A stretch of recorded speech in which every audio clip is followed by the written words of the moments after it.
আল্লাহ সুবহানাহু ওয়া তাআলা বলেন, ফামান যুহযিহা আনিন নারি ওয়া উদখিলাল জান্নাহ ফাকাদ ফাজ ওয়া মাল হায়াতুদ দুনিয়া ইল্লা মাতাউল গুরুর।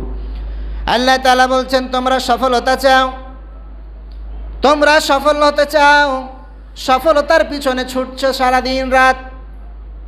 তোমরা মনে করেছ 5 তলা একটা বিল্ডিং যদি থাকে আমি 1 ফ্লোরে থাকবো, 4 তলা ভাড়া দিয়ে আমি সফল। না রে বান্দা, না, সফলতা না। তোমরা হয়তো মনে করেছ 2, 4, 5 বিঘা জমি জায়গা যদি থাকে সেটা থেকে আমি বিত্তবান, অর্থবান, অর্থশালী, আমি প্রভাবশালী হব, আমার একটা সমাজে আমার একটা অবস্থান থাকবে, হয়তোবা আমি সফল হয়ে যাব। না রে বান্দা, না। প্রকৃত সফলতা কি? আল্লাহ রাব্বুল আলামিন বললেন, ফামান যুহযিহা আনিন নার। এই সফল ব্যক্তিকে মহান রবের পক্ষ থেকে শুনে নাও। ফামান যুহযিহা আনিন নার, যেই ব্যক্তিকে জাহান্নাম থেকে দূরে রাখা হয়েছে, জাহান্নাম থেকে দূরে রাখা হবে। ওয়া উদখিলাল জান্নাহ, আর জান্নাতে প্রবেশ করা হবে। 1 নম্বরে জাহান্নাম থেকে যাকে দূরে রাখা হবে, 2 নম্বরে জান্নাতে প্রবেশ করা হবে। ফাকাদ ফাজ, সেই হলো প্রকৃত সফল ব্যক্তি। আর দুনিয়া নিয়ে যারা ব্যস্ত আছো, এই সফলতা থেকে দূরে সরে আসো, দুনিয়াকে সফল মনে করেছো, তাদের ব্যাপারে আল্লাহ তাআলা বলছেন, ওয়ামাল হায়াতুদ দুনিয়া, আর দুনিয়া কি? তোমাদের প্রশ্ন, দুনিয়া হলো ইল্লা মাতাউল গুরুর, দুনিয়া হচ্ছে একটা ছলনাময় পরীক্ষাগার। মাতাউল গুরুর, যেখানে আপনার ছলনাময় ভোগপাত্র, মানে সেটা মিছামিছি, মেকি, মিথ্যা, সেটা। এই দুনিয়া পিছনে আমরা ছুটে চলছি। এটা কেন পরীক্ষাগার? কেন এটা পরীক্ষাগার? এক জায়গায় লোহা আর পাশাপাশি চুম্বক রেখে দিয়েছেন। সব সময় আকর্ষণ বিকর্ষণ হতেই থাকবে তাদের মধ্যে। লোহা আর চুম্বক পাশাপাশি রাখলে একটু সুযোগ পেলেই একত্রিত হয়ে যাওয়ার চেষ্টা করবে। এটা আমার মনে হয় এটা সবার জানা।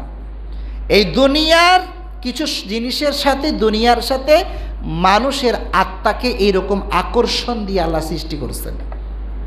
যে আয়াতটা আমি খুতবার শুরুতে তেলাওয়াত করেছি, সূরা আলী ইমরানের 14 নম্বর আয়াতে আল্লাহ রাব্বুল আলামিন বলছেন, যুয়্যিনা লিন-নাসি হুব্বুশ শাহাওয়াতি মিনান নিসা। মানুষকে বেশ কয়টি জিনিসের প্রতি আকর্ষণ, অটোমেটিক আল্লাহ প্রদত্ত আকর্ষণ দিয়ে সৃষ্টি করা হয়েছে। তার মধ্য থেকে 1 নম্বর হচ্ছে নারী। নারীর প্রতি আসক্ত একজন পুরুষ হবেই হবে প্রাপ্তবয়স্ক হওয়ার পর। যদি নারীর প্রতি কোনো ব্যক্তি যদি বলে যে নারীর প্রতি আমার আকর্ষণ আসে না, বেপর্দা হিসাবে থাকলেও, তাহলে আল্লাহু আলাম, তাকে ডাক্তার দেখাতে হবে। কারণ আল্লাহ তাআলা স্পষ্ট বলে দিয়েছেন, হুব্বুশ শাহাওয়াতি মিনান নিসা। আল্লাহ এই কেমিক্যাল দিয়ে, এই উপাদান দিয়ে আপনার শরীরে আল্লাহ তাআলা সৃষ্টি করেছেন। এটা থাকবেই। এই চুম্বকের আকর্ষণের সাথে লোহার আকর্ষণ যেরকম থাকবে, পুরুষের সাথে নারীর এরকম আকর্ষণ থাকবেই। এটা মহান রব দিয়ে সৃষ্টি করেছেন।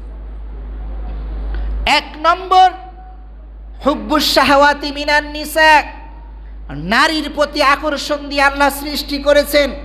2 নম্বর হচ্ছে ওয়াল বানিন, সন্তান সন্ততি, এত মায়া, এত মমতা, এত ভালোবাসা দিয়ে সৃষ্টি করেছেন আল্লাহ তাআলা।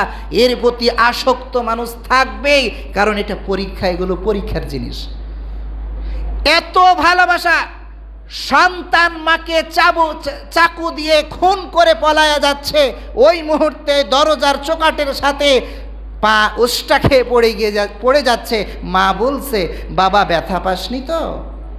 অথচ ওই মুহূর্তে চাকু মেরে বের হচ্ছে। এই আকর্ষণ, এই ভালোবাসা অটোমেটিক আল্লাহ দিয়ে তৈরি করেছে।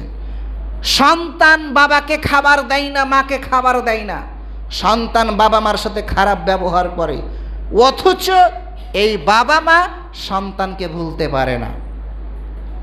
কিছুদিন আগে একবার দেখেছিলাম সাভারে একজন বুড়ি বৃদ্ধা একজন মহিলাকে বস্তায় ভরে নিষ্ঠুর কুলাঙ্গার সন্তান জঙ্গলের মধ্যে ফেলে দিয়ে এসেছিলেন। সেখান থেকে প্রশাসনের লোকজন উদ্ধার করেছিলেন। তাকে জিজ্ঞেস করা হয়েছিল, আপনার সন্তানের নাম বলেন, আপনার ঠিকানা বলেন, আমরা নিয়ে যে শাস্তি দেব। মা মুখ দিয়ে বলে না সন্তানের নাম, যে না বাবা আমি বলবো না, আমার বয়স হয়ে গেছে, মারা যাব, তোমরা কেন নিয়ে আসলে ঝামেলা করতেছো, আমার সন্তানকে তোমরা শাস্তি দিও না, তোমরা জেল হাজতে নিয়ে এসো না, আমার কোনো আপত্তি নেই, অর্থাৎ কোনো অভিযোগ নেই আমার সন্তানের উপর। এর নাম হচ্ছে মা বাবার সন্তানের প্রতি আকর্ষণ। আল্লাহ তাআলা তৈরি করে দিয়েছেন। নাম্বার হচ্ছে নারীর প্রতি আসক্ত থাকবে মানুষ, পুরুষ মানুষ, আর সব মানুষ মা বাবা সন্তানের প্রতি আকর্ষণ। পরবর্তীতে হচ্ছে ওয়াল কনাতিরিল মুকান্তরাতি মিনাল যাহাবি ওয়াল ফিদ্দা, গচ্ছিত স্বর্ণ রৌপ্যের প্রতি মানুষের আকর্ষণ। বাসায় আছে কিছু স্বর্ণ, কিছু রৌপ্য অলংকার, মা বোনেরা হোক আর আমরা হোক, পুরুষরা হোক, কত স্বর্ণকে ভালোবাসি, কত যত্ন করে তাকে রাখা হয়, কোন অবস্থায় যাতে সেটা হাত ছাড়া না হয়, চুরি না হয়, সেটা খেয়াল করি।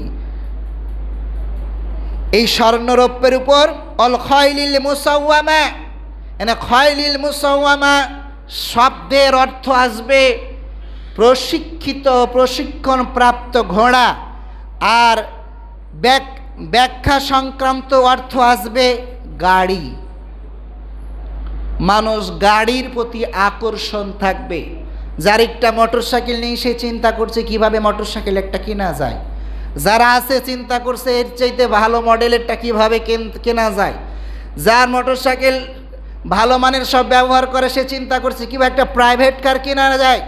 এই রকমভাবে নারীর প্রতি, গাড়ির প্রতি, সন্তান সন্ততির প্রতি, স্বর্ণ রৌপ্যের প্রতি এক্সট্রা একটা আকর্ষণ আল্লাহ তাআলা মানুষের ভিতরে দিয়ে তৈরি করেছেন। আল্লাহ সুবহানাহু ওয়া তাআলা এরপরে বলছেন ওয়াল আনআম, গৃহপালিত যত পশু, অর্থাৎ গৃহপালিত পশু শুধু পশুর মধ্যেই সীমাবদ্ধ থাকবে না। ব্যাখ্যার অর্থ হচ্ছে আপনার অন্যান্য সকল সম্পদ, ধন সম্পদ এবং অলহার জমি জায়গার প্রতি মানুষের একটা আকর্ষণ থাকবে। তাই তো জমির যারই হোক একটু সুযোগ পাইলে আইলটা ঠেলে দিতে চাই আমরা। তাই তো জমি যারই হোক, অন্যের অধিকার হোক, আমার দখলে থাকলে জমি ছাড়তে চাই না। জমি যতই আমার ওয়ারিসরা পাক না কেন, যদি আমার দখলে থাকে দিতে চাই না। জাহান্নামেরটা জাহান্নামে গিয়ে বুঝবো, নাউজুবিল্লাহ। দুনিয়ার আমি ছাড়তে চাই না। কারণ হচ্ছে এই আকর্ষণ আল্লাহ তাআলা দিয়েই পাঠিয়েছেন। এখান থেকে বের হতে যে পারবে সেই সফল, আর সেই হচ্ছে চূড়ান্ত পরীক্ষায় উত্তীর্ণ হয়েছে। রাসূল সাল্লাল্লাহু আলাইহি সাল্লাম অসংখ্য কথা বলেছেন, আল্লাহ তারা সহজে বলতেছেন।